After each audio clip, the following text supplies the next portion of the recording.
It's been 2 years since we lost our good friend and my colleague on Temporary Australians, Greg Hirsty.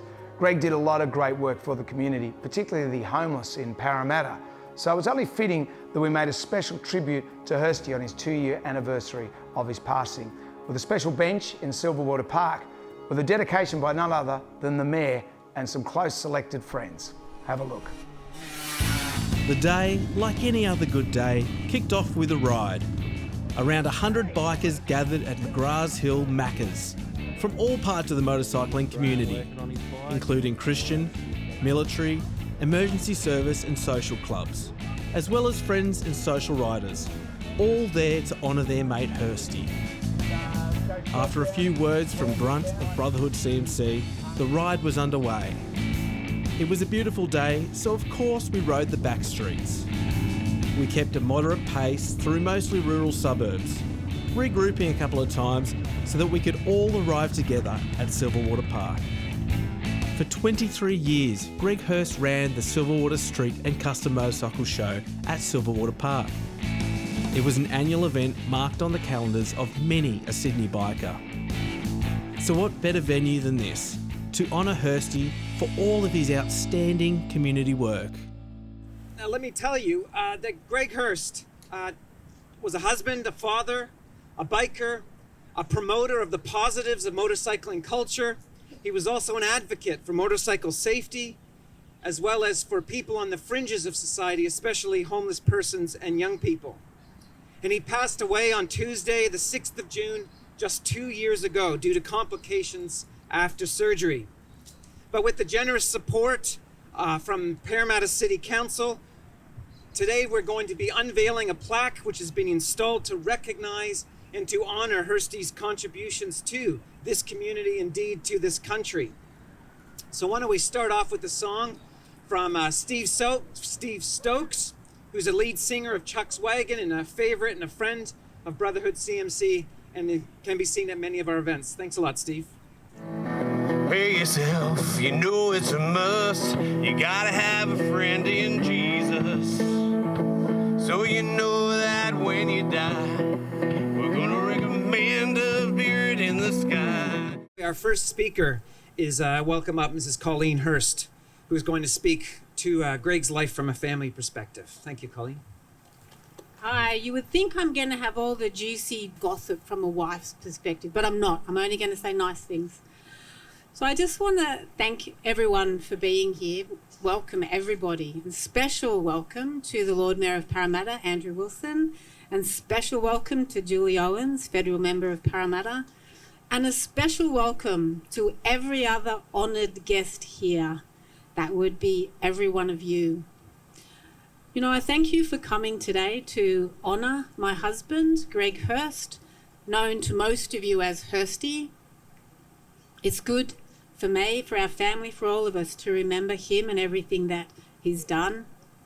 And a special thanks as well to Parramatta City Council for making this wonderful event possible. Could not have done it without Parramatta City Council, and of all places, in this beautiful Silverwater Park, where Greg and Brotherhood ran the Silverwater Street and Custom Motorcycle Show for 23 years. It's amazing.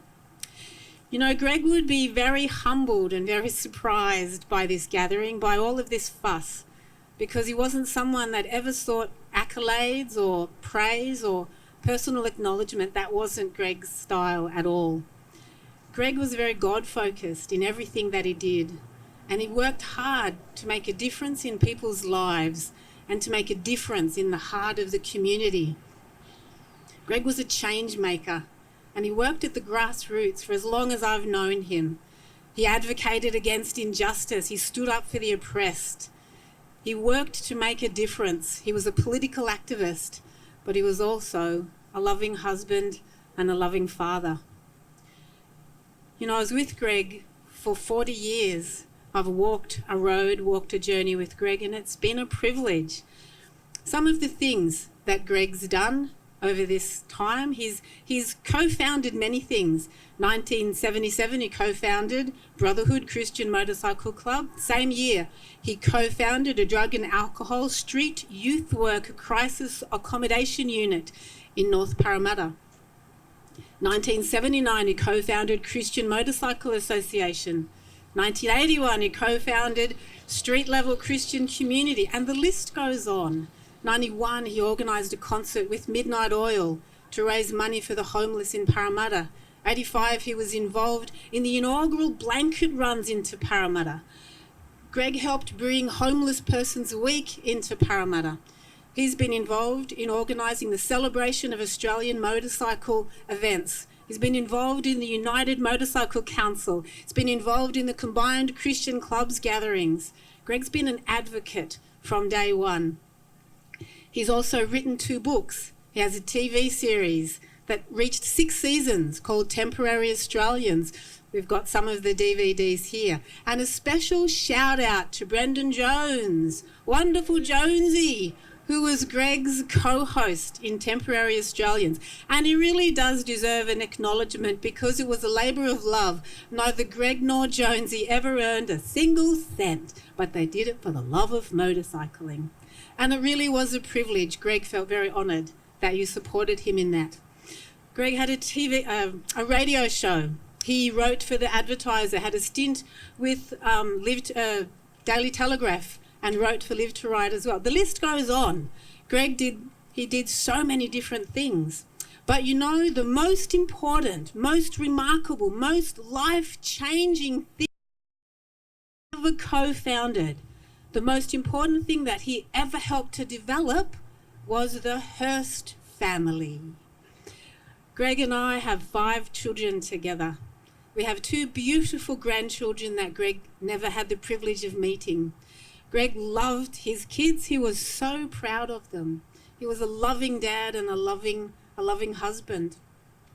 Even with all of his media involvement, his political activism, his Christian ministry, in all these things, family was still a priority to Greg. For 30 years, we managed to achieve a family Christmas holiday together with all of the family. We had a caravan on the Central Coast for over 23 years. So for Greg, family, community, love, matters of the heart is what counted for him. And he really wanted to make a difference in the community. He was active in the Labor Party. He was active at the ground level in Parramatta. So how can I describe him, just in closing, because there's lots of other people going to say things. Well, Greg was passionate. Greg was really brave. Greg was someone who stood by what he believed in, no matter what the cost. He was actually really staunch. There's not very many people in my life who I've met who earn that label staunch. If Greg believed in something, he wouldn't back down from it to the nth degree. He was a man of integrity and he was honest. And so many people have come to me to describe Greg as a true gentleman, someone who had honour. And what you saw with Greg was what you got. There was no double standard. He never tried to please anyone on a superficial level. Greg was the sort of guy, if you needed a shirt, he literally would give you the last shirt he owned. Greg was always giving stuff away. And often I'd find out later when I was looking for it. But that was his heart, was to help. Greg was an authentic Aussie Christian biker. He was always in his jeans, his jacket, and his cutoff. He even wore that to our kids' weddings. Not that I might think that was necessarily the best outfit, but for Greg, that's who he was. The last 2 years have probably been the most difficult in my life. I miss Greg terribly. I miss him every day. But I do feel privileged to have created our family with Greg. I feel privileged to have walked 40 years of this adventure with Greg. And he's left a lasting legacy, not just in our kids, but in our community. You know, I think a lot of people are better people because of Greg. I know I am. I also think our community is a little bit better just because of the effort of what Greg did. Thank you again for being here. Thank you. Thank you, Colleen, for those remembrances. Now I'd like to invite up to the stage Greg Pendlebury, otherwise known as Pendo, who will come and speak on behalf of Brotherhood CMC. Thanks, Ian. As Colin has said, and as many of you know, Hirsty was a founding member of Brotherhood, Christian Motorcycle Club, and he rode with the club for 40 years. That, I think, is a very rare thing in the bike scene, to remain committed and loyal to a single club for 4 decades. That level of stickability and long-term commitment to your brothers is often talked about, but it's rare to find it in reality. But persistence and determination are some of the defining characteristics of Greg Hirst. Now, Hirsty clearly led Brotherhood. He was our public face and our driving force. But his leadership was never overbearing or heavy-handed. Greg was a robust and forceful leader, but one that led with gentleness and kindness. He was more concerned for people than outcomes, interested in seeing the success of others rather than building a kingdom for himself. He was a servant leader, a bloke that led others by serving them and seeking what was best for them. Greg was also a visionary, a creative thinker who looked at complex situations to find a way forward. He was bold in his ideas and keen to do rather than just talk. For example, a few years ago when we were speaking out against the unfair consorting laws, he didn't just whinge about how bad things were. He arranged meetings with the Premier and the Police Commissioner so we could go and talk about the problems. He helped people and clubs talk together, helping to resolve conflict by mutual understanding. He was a fierce but gentle advocate for justice. He was on the side of the marginalised, the disadvantaged and the oppressed. He was concerned for the forgotten in our society, the poor and the homeless. He stood with those who are outside the mainstream. He stood up for the rights of people and especially for the rights of bikers. And Colin's mentioned a few of these things, but he stood against well-meaning, ignorant bureaucrats and politicians when they introduced laws that remove our freedoms. He fought against removing medical exemptions for wearing helmets, fought against compulsory lights on, high-vis clothing and many other issues. He won some, he lost some. In more recent years, he actively opposed those laws that we now have that condemn people on the basis of association and friendship rather than behaviour. Well, having this plaque here in Silverwater Park is very appropriate. As Colin said, for 23 years, Brotherhood ran the Silverwater Street and Custom Motorcycle Show in this park. It started in the car park at the top of the hill.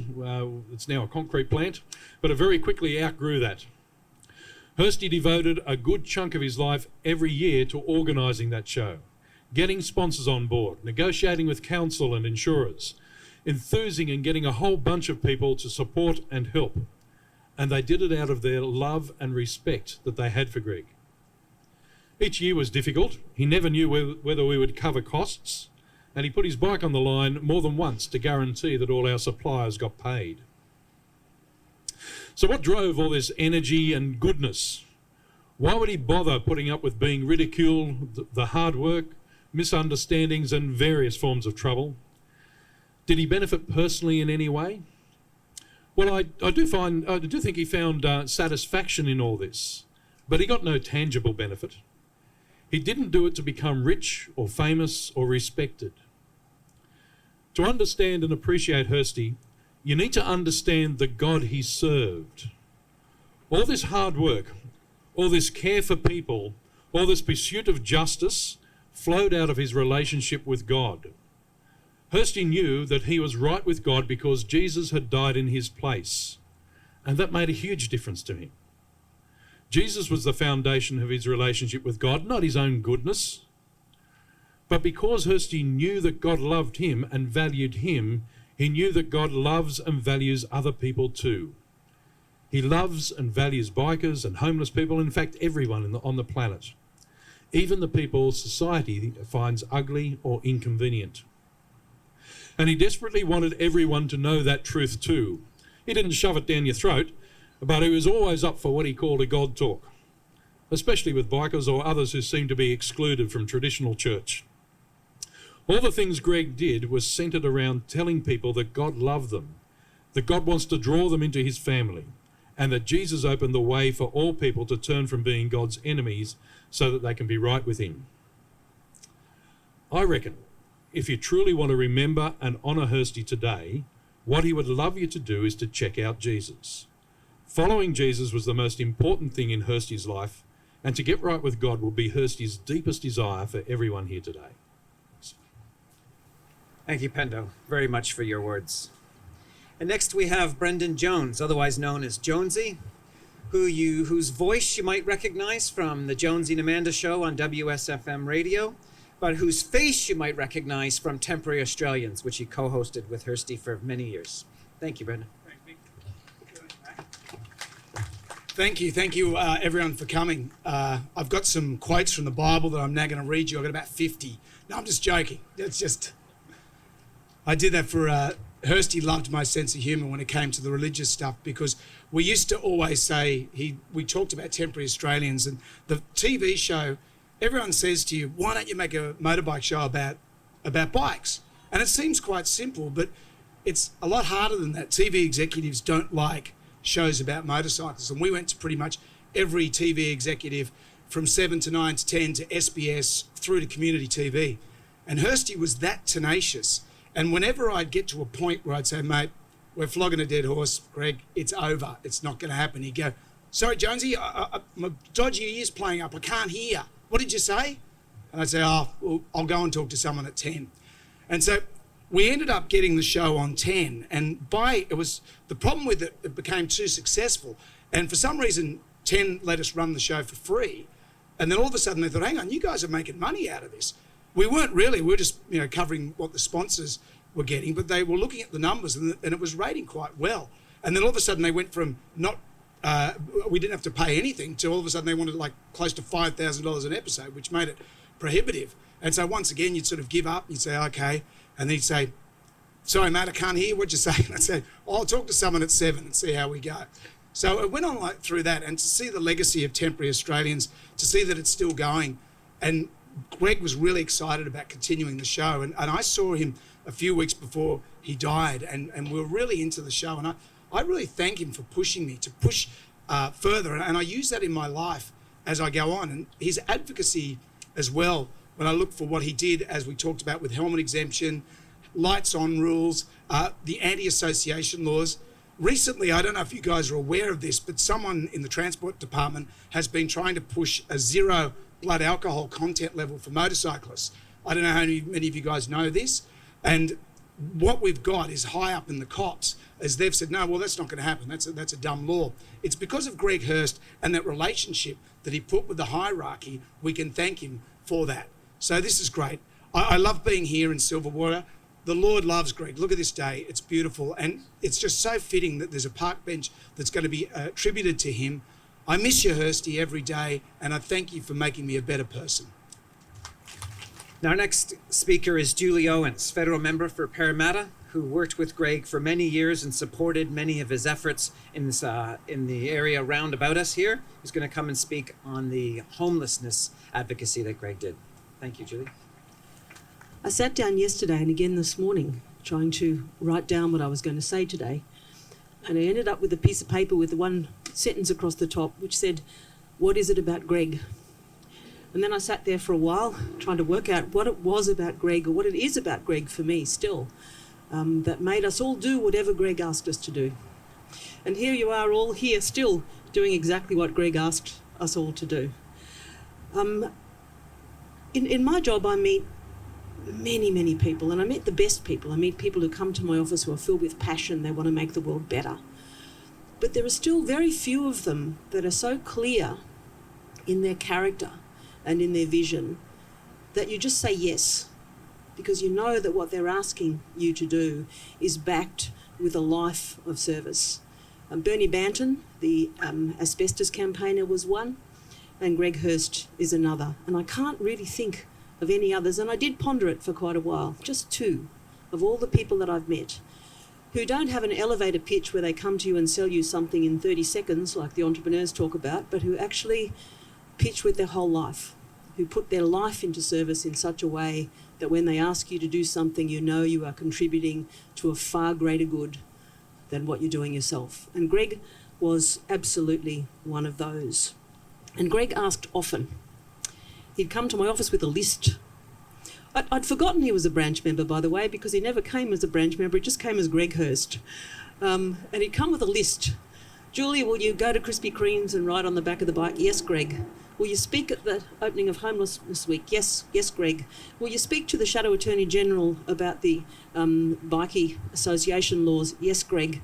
Will you go and sell burgers at McDonald's? Yes, Greg. No matter what he did, and there was always a list, you just pull out your diary and write it all in and say yes. Because you knew that what he was asking for wasn't about Greg. In fact, it wasn't about Greg at all. It was about people who had no voice.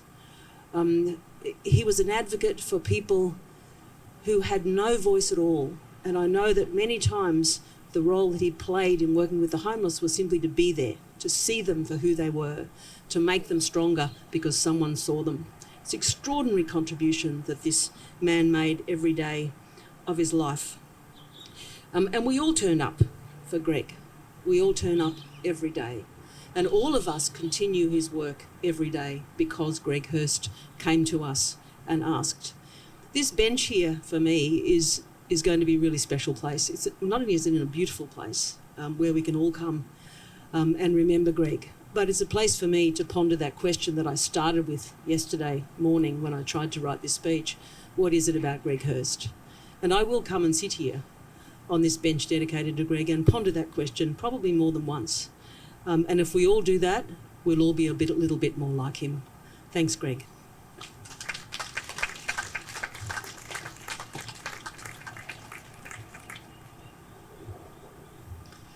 Thank you, Julie. Now, we've heard reflections on Greg's life from so many different perspectives, and as I look out here to this crowd gathered, we can see that Greg touched so many different people in so many different ways. So will you join with me now then in a minute's silence as we remember not just what Greg did for us, but did for us, as in all of us.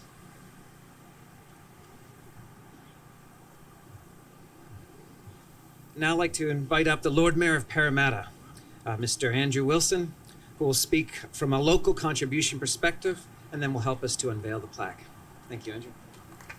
Thank you, Ian, and it's wonderful for me to be here to honour the life of Greg Hirsty. I'd always begin in line with Council resolution by acknowledging the Wongal people as the traditional custodians of the land on which we stand today and pay my respects to their ancient culture and the elders both past and present. Also, I'd like to thank our federal member for her moving speech. Thank you, Julie Owens, and of course, Colleen Hirst and the family of Greg Hirsty. And I'd like to say Parramatta has been blessed by people who make a contribution.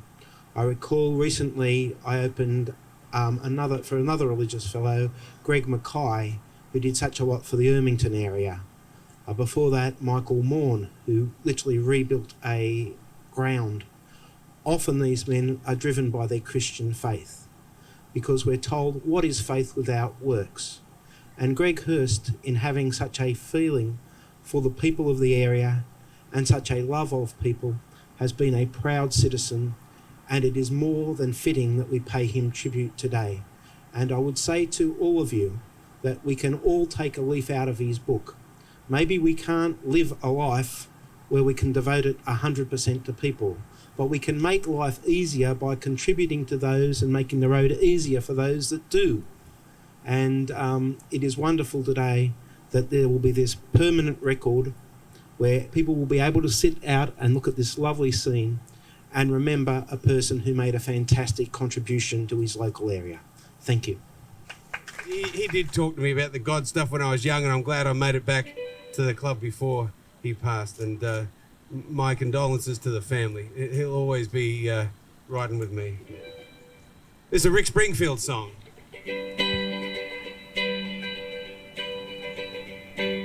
Speak to the sky whenever things go wrong, and you know you're not talking to the air, and the world will look better from up there. And speak to the sky when things get you down, and you know when you're talking to the Lord, 'cause the world looks much better than before. We miss you every day, Hirsty, and if you're ever in Silverwater Park, go and have a sit on that bench or a lie down. Hirsty'd appreciate it.